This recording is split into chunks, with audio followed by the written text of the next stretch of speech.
I'm privileged to know that we've got my nieces and stuff that they go to Ghana now, but they don't actually. It's like they go there to party. Yes, but absolutely. the authenticity of our culture, absolutely, yeah. they just party and they come back. Yes. Now what you're doing is actually bringing back. Was I did a program the last time with some youths, and then they were going that our culture, African culture, is more life for show, but there's no authenticity in it. Absolutely. Now, absolutely. I know you've said that. What are the challenges? Because I'm going to ask you that, and I'm going to ask you, Patrick, as well. Absolutely. What do you think the hindrances and the challenges are? I think for me personally, again, I was born in Ghana, but I came in when I was very little, so I've kind of been here all my life, and I think I was lucky in a sense as my mother we were in the Ghanaian community, and my older siblings, for instance, spoke Chi, so I maintained the language. I was, so I speak Chi, well, at least sometimes they laugh at me, but I think my Chi is quite good actually. So I maintained that, and when I went back to when I came here when I was about 7, so but then the first time I went back was when I was 18, and so it was very new to me, and it took me a long time to keep going, but to really appreciate the Ghanaian culture. Now I just everything, I love everything about Ghana. I'm always trying to learn the language. They're really authentic. So every time I meet somebody that speaks proper Chi, as they say, I'm really just trying to learn the words and learn the mannerisms and everything else. And I think the disconnect with the children born in the diaspora and grew up here is that there's that massive disconnect. First we lose the language. And what do you think the disconnect is? Don't you feel that the disconnect comes from parenting? Oh, absolutely. I think, there's so many challenges that parents go through, trying to even raise... Don't give excuses, I'm not because giving other excuses. cultures have done it. Absolutely. See, the reason why I say we cannot give excuses is my mom took us to Ghana and she brought us back. There are things that I know, even though my kids are Nigerian, they still identify. Okay, not more biased, but they're Ghanaian. Hey. But what I'm saying is, when I look at what we've done as parents, I feel that the onus lies on us. Absolutely. Whereby we're not carrying on the tradition. Absolutely. So the question I asked about the challenges, Patrick, what do you think the challenges are? Because I know you started your brand in Ghana. Yeah, I started my brand in Ghana, both in Ghana and here. In Ghana, I still think parents need to imbibe in their children the sense of entrepreneurship. Yes. Where you consider Lebanese what they do, you go to school, you close, and you come back to work. You come to the shop where things are happening. Yes. And you will familiarize yourself with things that are what's going on. I'll use myself as an example. Okay. My parents used to sell fashion stuff at Asaf Market in Ghana. So we go there most of the time. And my grandmother will be sending us, go here, collect a chain from here and bring it, go here, collect a bag from here. And indirectly, you'll be noticing what's going on. So it's kind of like you're learning on the job, but not, but you're being sent to do stuff, but you're picking up certain things. And we should also make our children feel proud when they want to work with us, which is true, join the family business, which is so that they can really uplift that that image again wherever that they are, because it's been with them for a very long time, and when something is being with you for a very long time, it develops the passion. Like in beds, it's a bit like osmosis. You can absorb it. Yes, indirectly, and it becomes yours, and it's because part of you. Passion. Yes. And you ride with it. That's one key thing that I will say. And we should be, our parents should be entrepreneurial. Yeah. Most of our parents despise ideas, and they want to work so much with their hands and their energy. But let's not forget that the world is ruled by ideas. And so they should recognize that, and they should leave children who are trying new things. They should empower them, children who are trying to do new things in our part of the world, and give them encouragement, motivate more them. support. And because we need more ideas in Ghana, in Africa, see the vast of land that we have, and we are limited in ideas. Don't you think, I don't think it's just Africa, because when you say that, there's most of the youth that I talk to, when they go into school, they don't teach them to appreciate their heritage. They don't teach them to appreciate their heritage. They only teach them the westernized stuff.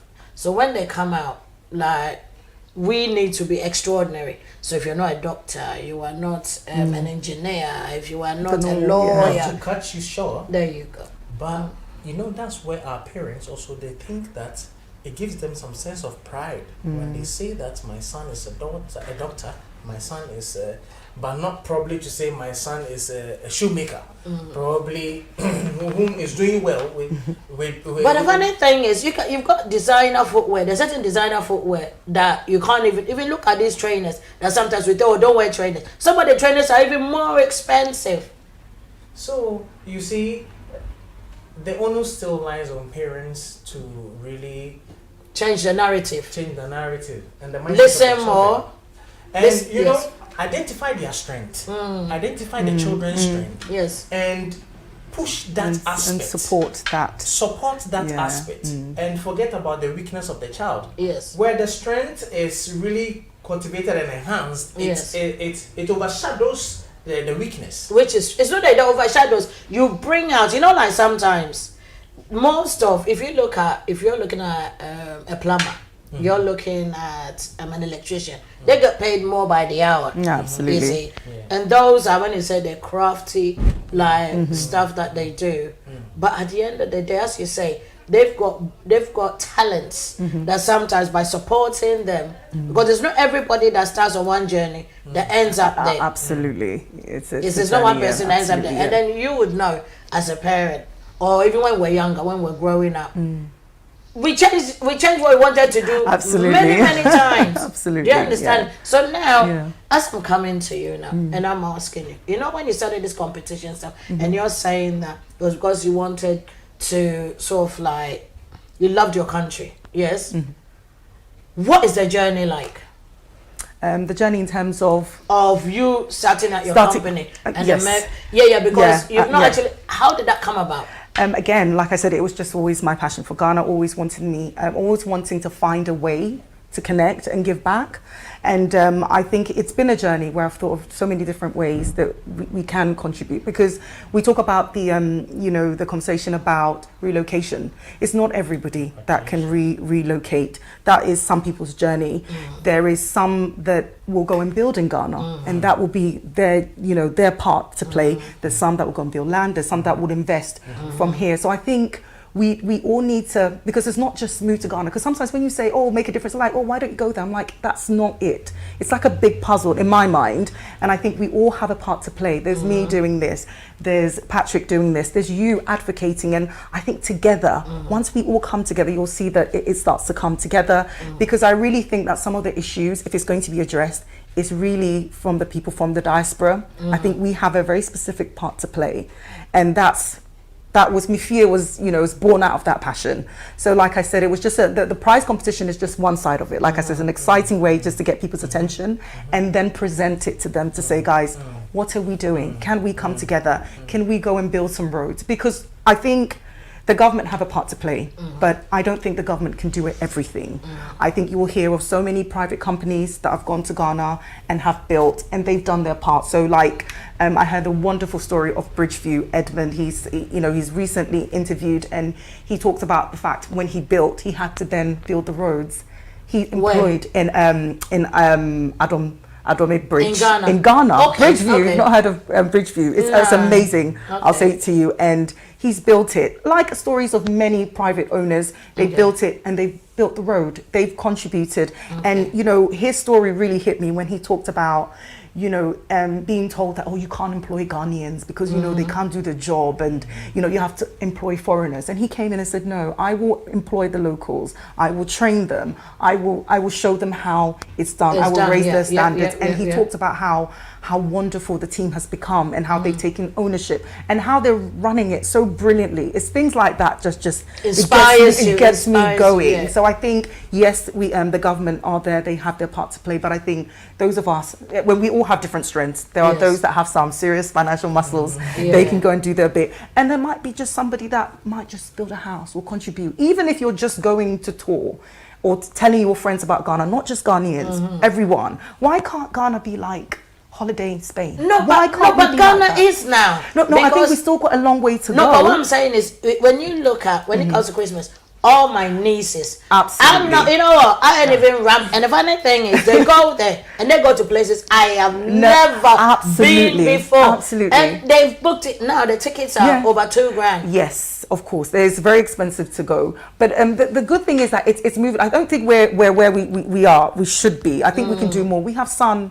24 hours for we got sun. How many months? The rainy season is very short, isn't it? So for me, it's, you know, and technology. I know that there are so many negative things about technology, but now you see on social... Oh, there's no negative stuff. You have to buy your data. Yes, I mean, we have so much negativity, but, you know, we know, you know, how what amazing things that technology can do, because now you've got people like Location Ghana, New Ghana, showing off some of the most remote places that we've not seen, and then it's driving up interest. People want to go there. We want people to travel, because hopefully, if people can do that, then we can say, can we please get these roads done? If we get more private investors... We don't have to beg for these roads to be done. No, I'm talking about roads. No, I'm just saying that, but we don't need to beg for the roads. We want the people to advocate, because they live there. You know, absolutely. Go on. Yes. So, sorry, that has been the bane from the start. Yeah.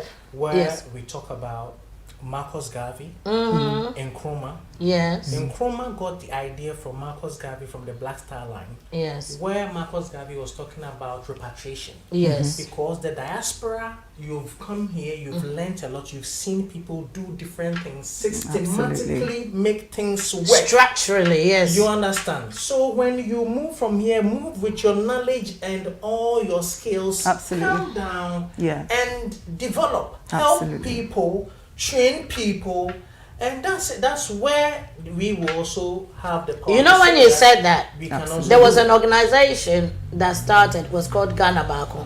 And that was what they wanted to do. Because they're saying that we came to the Western world. Yes. So they wanted to put everybody, like the way you said it, that I don't know whether they're still going. But what they were doing was, they were saying that they wanted to do it all over. Yeah, but they started from UK. Okay. That everybody, if you're in America, you pay $1, UK, a pound, whatever it is, and then if you're a doctor, if you're whatever skill you had, if you were a plumber, whatever you had, by the time they got to a certain point, then we can take those skills back to Ghana, because you're saying exactly what needs to be done. Because the problem, and I was talking to somebody today, that the problem that we have here is the fact that when you go to Ghana and you want to do something and they see that you're a Ghanaian, you're a black person, they'll rather give a chance to somebody of the Western than you, the black person that you come from Ghana. Because I know a lady that she had a shop. She put somebody in that shop and she will say, oh, the things are not selling, not knowing that person was wearing the clothes and taking it out. Oh dear. And then she ended up firing that person because she lives here, and got somebody else, and the person was actually doing their job.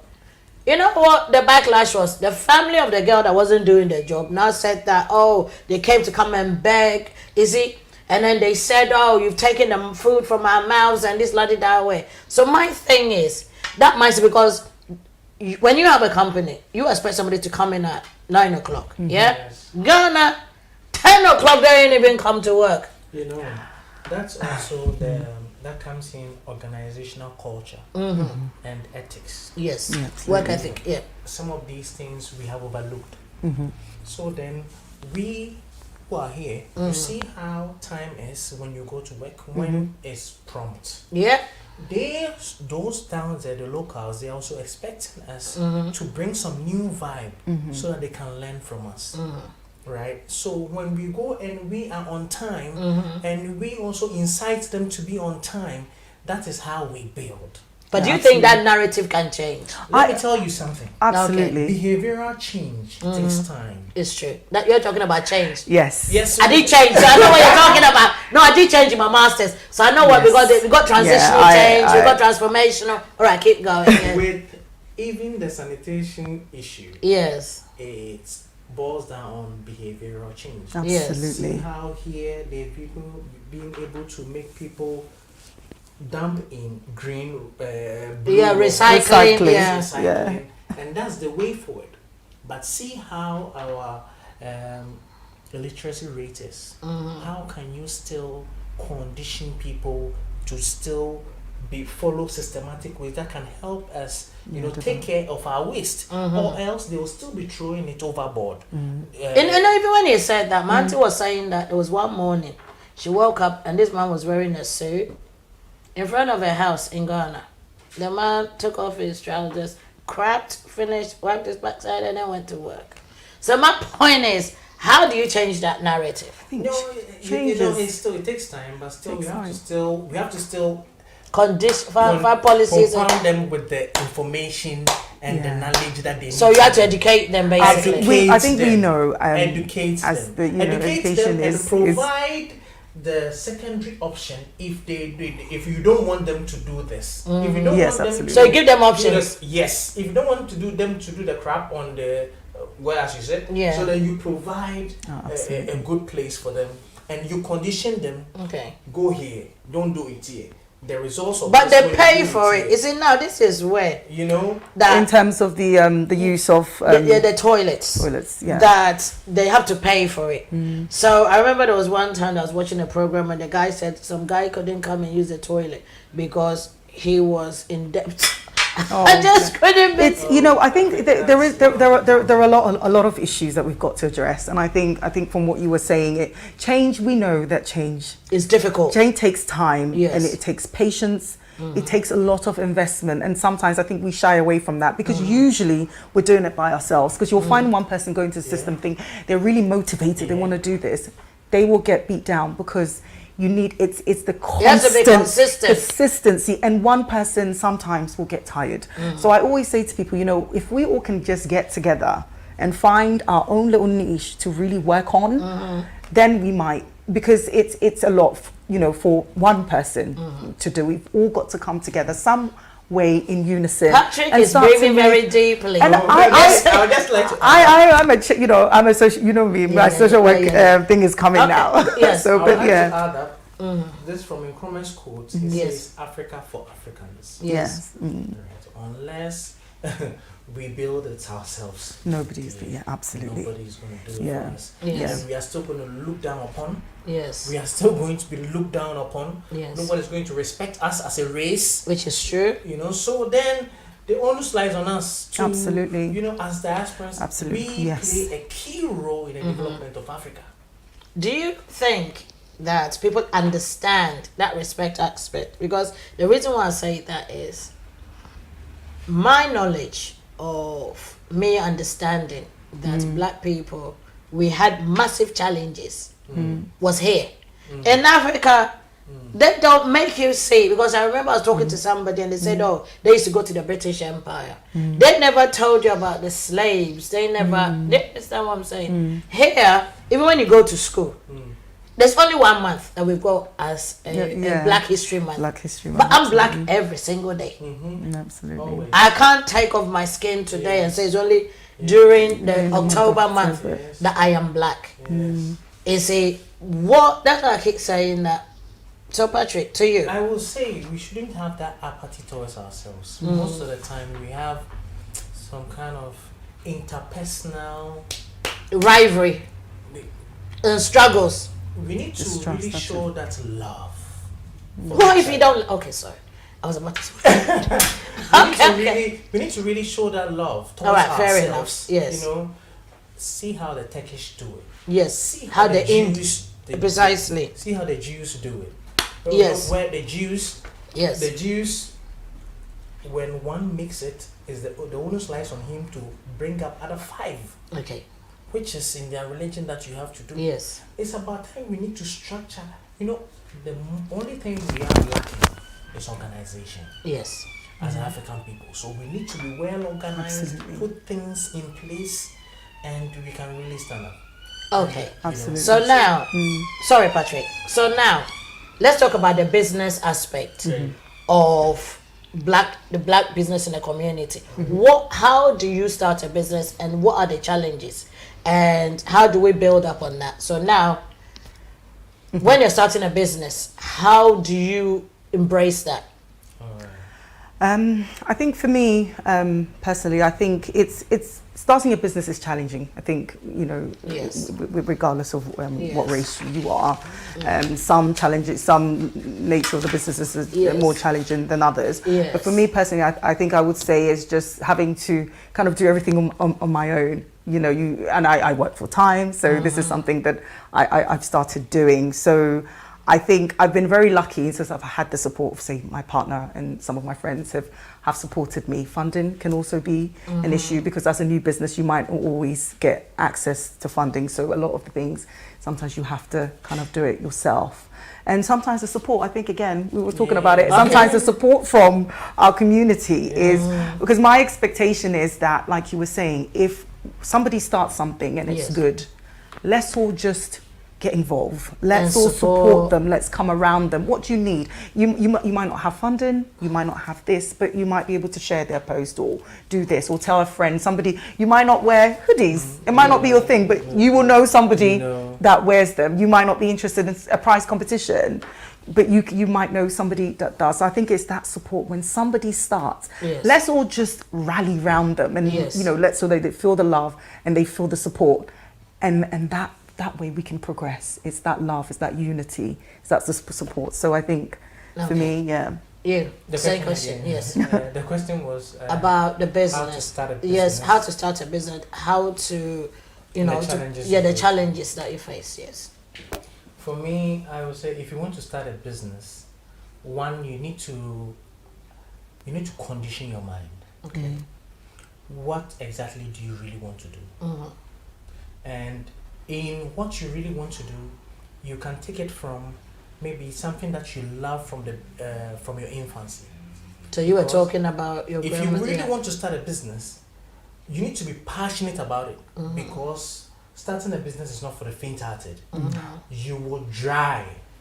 So when you say you will dry, yes, it's yes. What does that mean when you dry? I mean, it's a lonely road. Okay, yeah. So you need to be self-motivated, and where it comes in is something that comes natural to you, and you do it with all your heart. That even that you are not even paid, you're going to do it, and do it with all your heart out. That should be number one.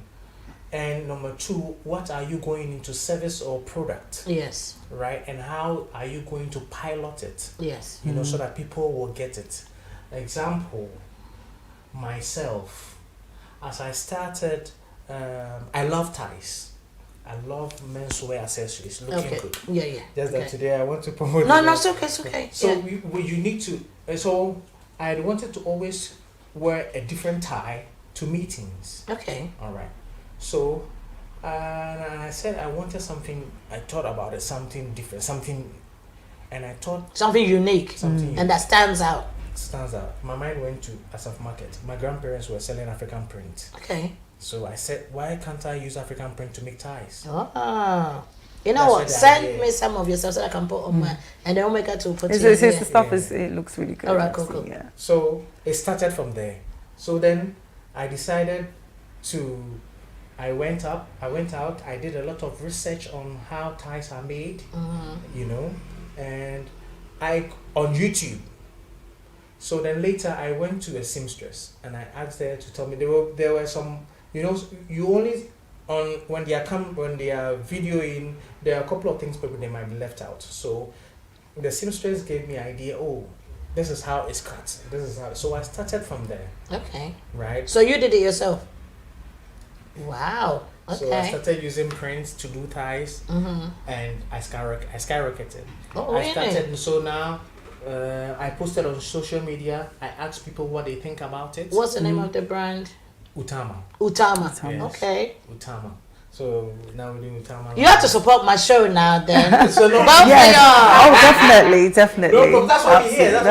Yes, supporting absolutely. So I started that one. It was really challenging. I can remember I was even on Circle Street, asking people if they will buy. Right, I've done a couple of them, and even the process of getting these pieces done. So when people decide to buy, then you know that it's a viable idea that you can promote it and go on with it. Absolutely. So as you notice, it's a viable idea. So then you need to brand. Yes. Yes. So branding is also very important. Branding. Then what name are you choosing? What fonts are you choosing? What color are you using? What are your core values?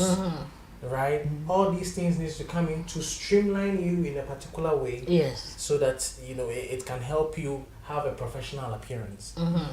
So God helped me. We got celebrities that I decided to buy my stuff. Okay. Ochame Kwame, I have to mention his name. Okay. And many other people. In 2017, I got the opportunity that the British High Commissioner to Ghana, Lane Wade, decided to wear my tie. Oh wow! To Ghana. Wow! The current king came to Ghana. He was wearing the king of what? The UK, of course. Prince Charles. Prince Charles. Oh, okay. He came to Ghana. He met him wearing my tie. Okay. And, it was, and all the men. He gave some to the financial minute. Oh, it was. Wow! Really, oh wow! I might not have met them, but. By your ties met them. Absolutely. It was a great feeling. Yes. Yeah, and absolutely. how What a great people sense of achievement. related with the idea of me creating these menswear accessories. It was fire. It was, So that's how it is. Passion from. So you only do menswear? Oh, I did women's stuff. Started with t-shirts, designing t-shirts. It came up, scaling up. Now you have to say something so that I can wear my shirt, so that I can No props. Nice. So we start talking about scaling up. Okay. Because a business needs to be a business when it runs without the owner. Which is true. If your business is always you being there, that's why you need to move on and create other ones that will also employ people. That's it. So it's not an easy road. Yes. Absolutely. Oh, that's fantastic. We will always yes. need support from parents, close friends, that if someone is doing something, word of encouragement. Yes. And you yourself doing it, you should understand that it's not going to be easy. So you need to hit. You know when you came in today, his main purpose was just to come and support you, and I said no, but that was why he said, and I said no. Yeah. What do you do? He said, I'm a designer, and I said, you need to promote yourself because it's two entrepreneurs. Then I say that to you, and now you're telling me something that I didn't know. And I think I have seen your ties. What is it with Tama? Because sometimes you go on Instagram and all those stuff, and then you see some of I think. Was it Twinbag or something? There's someone. With them, I've seen them photo because when you said that, I don't know, it just came in my head because I met one of the twins. Yeah. I've met one of the. At Party in the Park, one of them. No, I didn't see that. I don't know which one was the younger one. I met one in Miss Ghana. Okay. Yeah, so I know one of them. Yeah, I don't know whether it's a younger one or whichever one. Yes. So I remember your tie because I remember when you said it. First, I didn't get it, but now it's actually clicking. That I saw that somebody was wearing your tie. The person was actually wearing an actual suit. And then they had an African print tie. And I remember that would tell me. And sometimes your brain. Yeah, of course. Something's sticking in your head. Until you said what you said. Yes. And I didn't realize the HRR2 was wearing, HRH was wearing your stuff. Nice. Excellent. Yeah, so you now, but business. So now, when in the community, I know you started this competition thing, and I know we've got lottery, we've got so many stuff, we've got other stuff, but your one was really, okay, I think what intrigued me was the Ghana trip. I ain't even gonna lie like that. Though. Yes. So, no, because the moment you said competition, I was thinking, right. Another, Yes. So what made you decide? Because I know I kept asking, and you say you love Ghana, but what made you wake up one day and say, no, I have to do this project? And I think, like I said, I think it wasn't, it was a journey. Like I said, I've always had the passion to say, what can I do? What can I do to, to contribute to Ghana? What can I do to develop? Yes. And like I said, this is part of that journey that it came to this, where I thought, this is what I want to do. How can I do something different? Because I think there are a lot of people doing what what I'm wanting to doing. Because a lot of people doing, really great work advocating for relocation, investment in Ghana. And what I didn't want to do is just create another section of that, because I think, again, that's another thing is when somebody is doing something, sometimes you don't necessarily need to start. Let's go and support them. Let's go and support what they're doing. So that we can actually, again, so that it's not broken up, so that we have so many, different sections, especially when it's something like so specific like that. So what I wanted to do is to bring in the competitions. And one of the things that the competition will do is raise capital for us to actually do a lot of things. So you asked why the competition? Yes. So exactly. So what do you really want to do? I know it's a competition. Yes. But what is your main goal?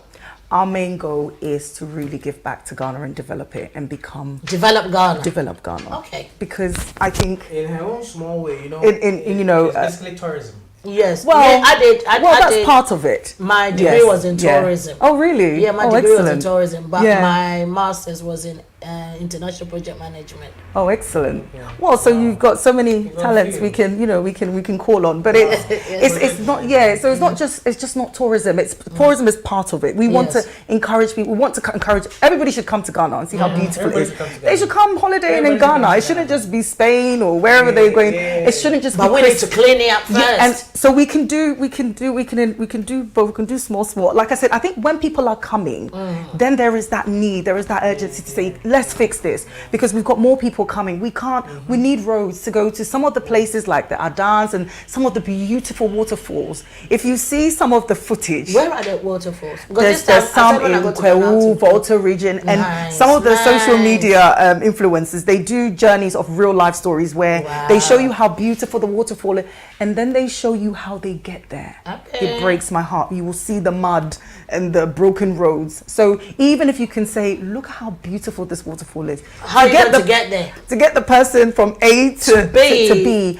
It is, if people are coming, let's go. Let's encourage more private owners to build, resorts and roads and activities. Now there's so many things coming. I don't know if you've seen the quad bikes. We've seen the skydiving. Hang on, in Ghana.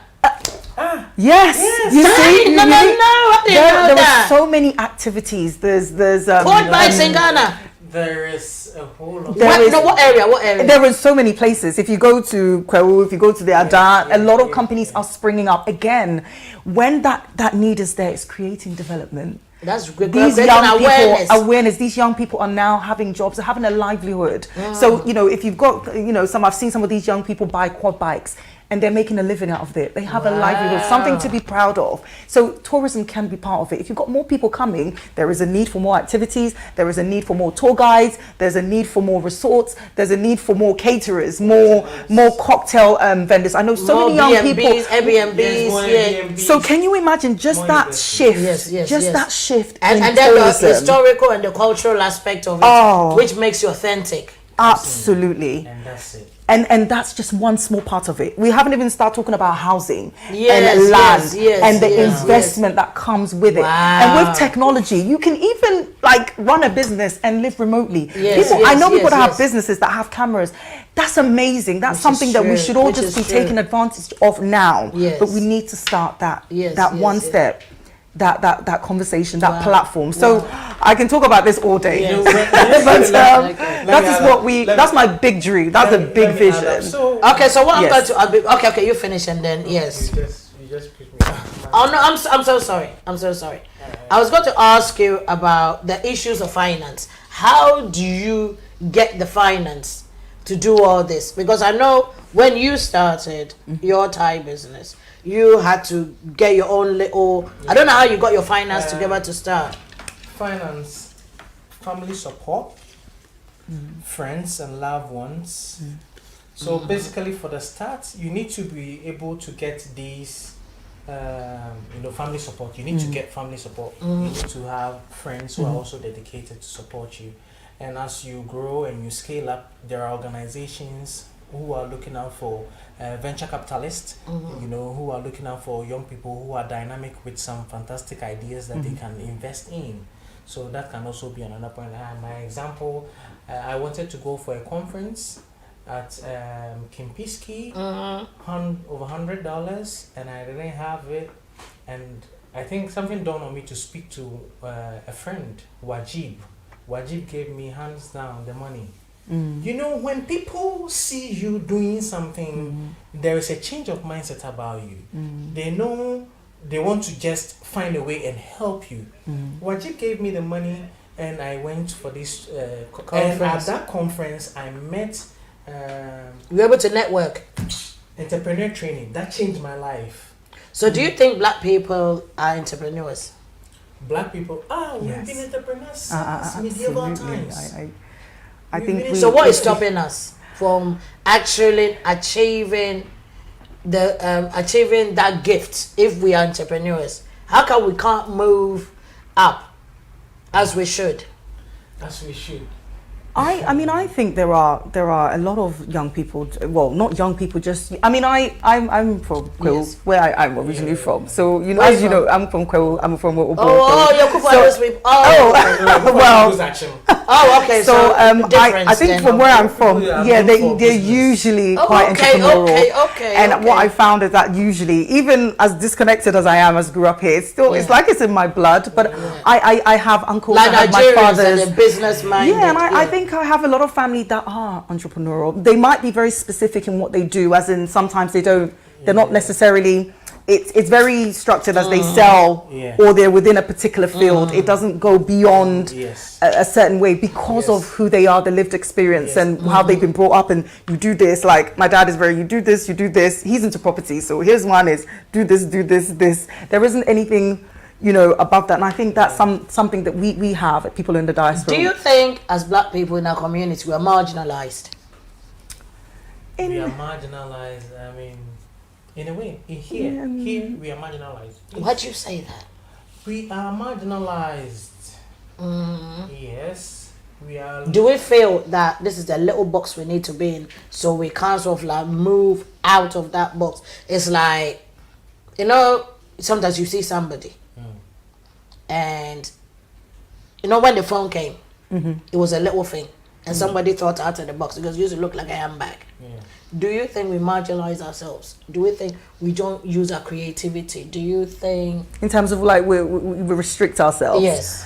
I think for me personally, I don't think that's been my personal experience because I've always been encouraged. But in the community, do you think... In the community, yes. Sometimes it's because that maybe they might not necessarily be exposed to. So usually, as you know, with research, you're usually, as you know, depending on what your parents do or what you're exposed to, the community that you come in, that then kind of makes you, it kind of forms you, isn't it? So in terms of how far you can actually, you can actually go. So I think it's just the opportunities and sometimes having role models to see that my uncle does this or this person who looks like me does this. Or do you feel that we're scared to fail or something? More leaders. Nigerians created their billionaires through a government decided to create billionaires in Nigeria. Okay.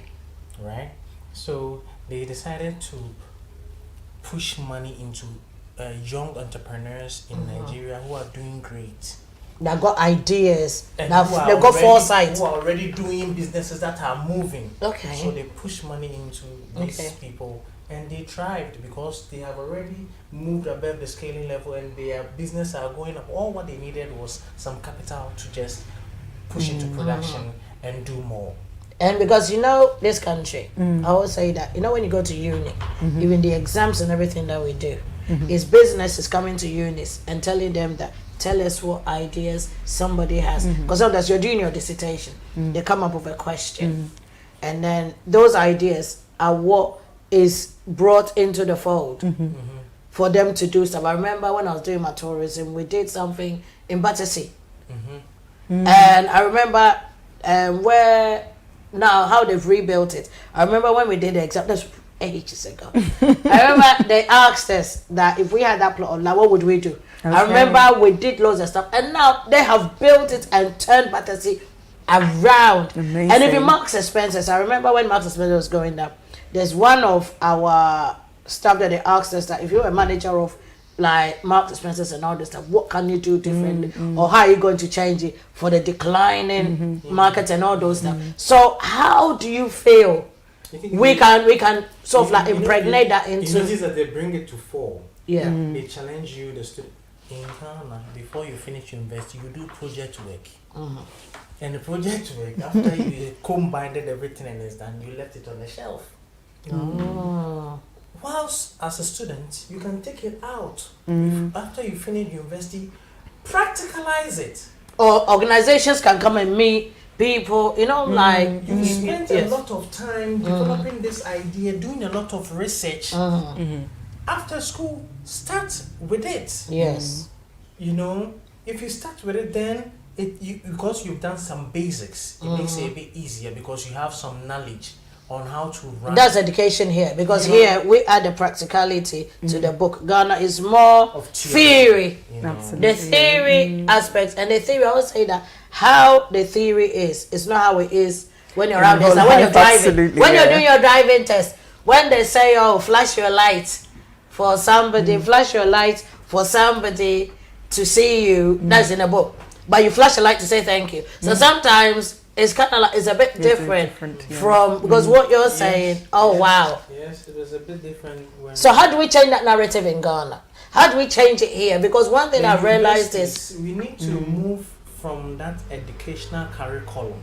But how do we move it? Because this country, the schools do not teach our kids. Because I remember the last show that I did, they were talking about money management. Yes, but they don't teach the money management. So all of a sudden, you come from secondary school, you go to uni, and you've got your students' loan. Yeah. And you don't know how to handle that amount of money because you've never had that amount of money. So what I'm saying is, so if you're going to go into business and you've not learned the money management, you've not learned all this financial stuff, how do you do it? It will be difficult for you because even bookkeeping. Yes. Simply bookkeeping skill is very important for them. Especially when you want to run your own business.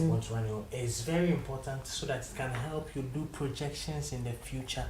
We all have, I faced it, I didn't have basic knowledge about it. I didn't really like figures, you know, so you have to employ someone to help you with that. Maybe you can take a seminar, a course or something because personal development is also very important when you mental well-being as well. Because if you don't develop yourself, your self-esteem and all that skills, empowerment, your confidence, always adding up. Yes, always adding up. And as you keep accomplishing deeds, you keep accomplishing projects, you keep moving up in your confidence level, as you rightly said. And because you're going to meet different people on the way, especially if you've not met people with money. Your perception, you might end up having that imposter syndrome, innit? Absolutely, feeling like you don't belong. Yeah, but I think for the things like the financial education, I think because it's not in our educational system as such now, I think parents have a key role to play. We have to be very intentional about teaching our children about money, and they're never too young. Yes. So even like with my 9-year-old daughter, we have a system where she gets her pocket money. This is how much you spend. You go to the shop, you buy £1. If you go over your budget, that's it. So it starts. There's a lot of work we as parents. We can't just expect education and the educational institution to meet all our children's needs until it gets to that bit. We have to take that role on and be intentional about it. So again, that goes back to even us having to develop ourselves and making sure that we're on part so we can be very intentional to teach our children. Okay, guys. We've only got about 5 minutes. Oh, wow, that went quick. I thought it was going to go back quick. This just have been too swift. Yes. So I want you guys, I want to give us how they can get you, how they can enter the competition. Absolutely. So just very quickly, the first thing to do is just follow us on Instagram or Facebook. Our Instagram handle is ME_FIE_, and then you can enter the competition via our website, which is www.me-fie.com. It's really simple to enter. All you do, go on the website, you register. Tell them what the competition they get. The competition again, and guys, I know a lot of people have been saying it's too good to be true. It is true. And for as little as £3, one entry costs you £3. You will get a fully paid trip to Ghana. When you win, you get to bring your friend, your spouse, whoever you want to bring. So the competition is for two. You'll get fully paid accommodation at the beautiful Embassy Gardens in Cantonment. You'll get a private chef and a private driver. And then we will take you on 2 tours to whichever you want to go, whether you want to go to Ada Waterfalls or want to go to the Quads, and 2 prime events during December. And all of this is on Mifie. And that's all you have to do is enter for £3. And then even when you enter, another good thing is that you get a referral code. So every time somebody uses your referral code, you get another free entry, which is increasing your chances to win. The competition will be over by the 20th of October, and it will announce the winner the following day, and then we'll prepare you to go to Ghana. And the good thing is that we are going to be using part of our proceeds to really, really do this work that I'm talking about. And I hope everyone will get behind us. So it's not just for Ghanaians, anybody that wants to experience in Ghana, but I'm really hoping everybody will round up and let's do this. Fun way to do it, but important work to do. So we're killing so much. Patrick? Yes, we go. You know, ladies and gentlemen out there, I will add up to Mifie, you know, the all roads leads to Ghana. Yes. Christmas is Ghana. Christmas is Ghana. That's where all the celebrities come. Yes. That's where, you know, how do I even say it? It's the place Festivals. to be. Yes. That is parties, yes. Activities fully packed. Because it was a homecoming, and that's how it started. That homecoming. You see, you know, people really enjoy. Yes. Anyway, so I'm giving out a free book. My excellent. book. I'm giving out a free book. All you have to do is follow Mifie, right? Follow Mifie on Instagram and on Facebook, and you can follow myself, Utama Africa, on Facebook and Instagram. Then you just pop you up a message. I have the e-copy of this book, and I was just sending it to you. All right, you're looking forward to that, and just take the opportunity and connect with Mifie, and it will be a great opportunity for you to come to Ghana. I just want to do some few shout outs. Yes, please do. To my awesome mom, my mom, wherever you are, I love you so much, mommy. And here is your son. Yes. And to Tola Lawal and Executive Members UK, Mrs. Owusu and family. And to all my friends and loved ones, I have not forgotten you, Elizabeth Mensah. Have a nice day. Thank you so much. So, guys, thank you so much for tuning in. I am so grateful for my guests. I want to say how privileged I am that you guys came on my show today. Thank you for having us. And I want to thank, I always thank my producer and Sister Danso for giving us this fantastic platform for us to promote our community, especially the youth, our business, everything, because it's not so many people that will do that. I want people to share this program, and I want to thank everybody, and I want to thank my sons for loving me as I am, and I want to thank everybody for giving up their evening for us. Thank you so much, and peace. Have a nice one. Bye. Bye. Bye. Thank you.